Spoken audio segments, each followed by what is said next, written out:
چنانچہ شیخ نے کیا کہا؟ 1,24,000 انبیاء علیہ السلام کے اوصاف، مناقب، درجات، خصوصیات سب کے سب سرکار کے اندر جو ہی جمع ہوئے، اللہ کے رسول نے وہ جمع کردہ پونجی کو 1,24,000 صحابہ میں منتقل کرتے چلے گئے، ایک ایک آپ منتقل کرتے چلے گئے، ورنہ نمبروں میں اتفاق نہیں ہوتا، نمبروں میں انتخاب ہوتا ہے، نمبر میں اتفاق نہیں ہوتی۔ 1,24,000 انبیاء، 1,24,000 صحابہ، 313 رسول، 313 بدریین۔ 313 بدریین کے اندر رسولوں کے اوصاف منتقل کر دیا سرکار نے، اور 313 صحابہ کے اندر نبیوں کے اوصاف منتقل کر دیا حضور نے۔ اگر آپ سیرت کو سمجھنا چاہتے ہیں، 1,24,000 صحابہ کی سیرت جب تک پڑھو گے نہیں، سمجھو گے نہیں، اس کا مطالعہ کرو گے نہیں، آپ سیرت کا کما حق حق ادا نہیں کر سکتے۔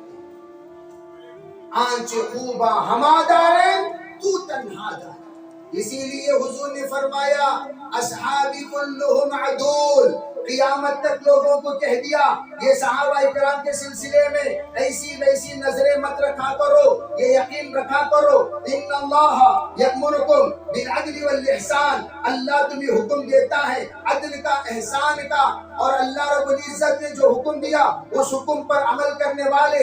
اگر تم لوگ کسی کو دیکھنا چاہتے ہو، وہ صحابہ اکرام کی ذات تمہارے سامنے موجود ہے جو ان اللہ یأمرکم بالعدل والاحسان پر مکمل قائم ہے۔ اسی لیے آپ نے کہا اصحابی کلہم عدول، میرے صحابہ پورے کے پورے عادل ہیں، کلہم بغیر کسی استثناء کے، چاہے وہ ایک تھوڑی دیر کے صحابی کیوں نہ ہو، وہ عدالت میں شامل ہیں، وہ اللہ کے رسول کی وراثت میں شامل ہیں، وہ اللہ کے رسول کی امانت میں شامل ہیں، وہ اللہ کے رسول کی دیانت میں شامل ہیں، وہ اللہ کے رسول علیہ السلام کے مکمل ابتداء میں شامل ہیں۔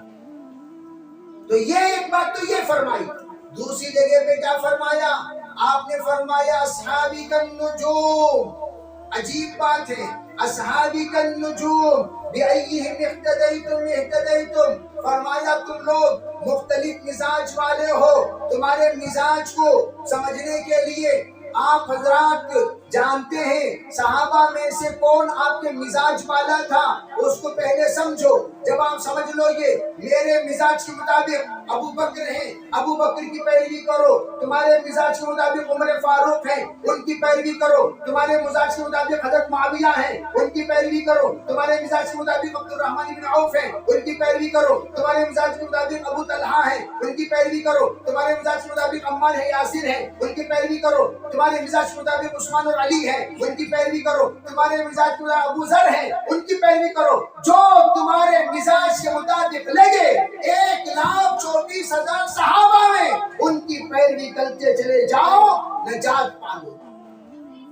اصحابی کلہم عدول، اسی لیے فرمایا محمد الرسول اللہ والذین معہ اشداء علی الکفار رحماء بینہم، رحمت للعالمین ہے۔ تو الاناء یترشح بما فیہ، جو چیز جس برتن میں ہے وہی تمام چھوٹے چھوٹے برتنوں میں تقسیم کی جاتی ہے۔ فرمایا اللہ کے رسول سراپا رحمت تمام صحابہ میں آپ نے رحمت کو ٹپکا دیا، پھر کیا ہوا؟ اصحابی کلو، حضور نے فرمایا، قرآن کہتا ہے رحماء بینہم، سب کے سب ایسے رحم دل آپس میں، رحماء بینہم۔ حالانکہ یہ تھے کیا؟ اللہ کے رسول علیہ السلام نے ان پر کیسی محنت کی۔ اذ کنتم اعداء الف بین قلوبکم فاصبحتم بنعمتہ اخوانا، اللہ صحابہ سے کہتا ہے تم ذرا تمہاری پچھلی زندگی کو دیکھو، تم لوگ کیا تھے، اللہ نے کیا بنایا، آج رحماء بینہم آج بنے ہو، رحمت للعالمین کی صحبت سے، رحمت للعالمین کی برکت سے، رحمت للعالمین کی دعوت سے، رحمت للعالمین کے سبق سے، رحمت للعالمین کے ان کے ساتھ استفادہ کرنے کے بعد تم رحماء بینہم بنے ہو۔ اس سے پہلے کیا تھے تم لوگ؟ اعدان،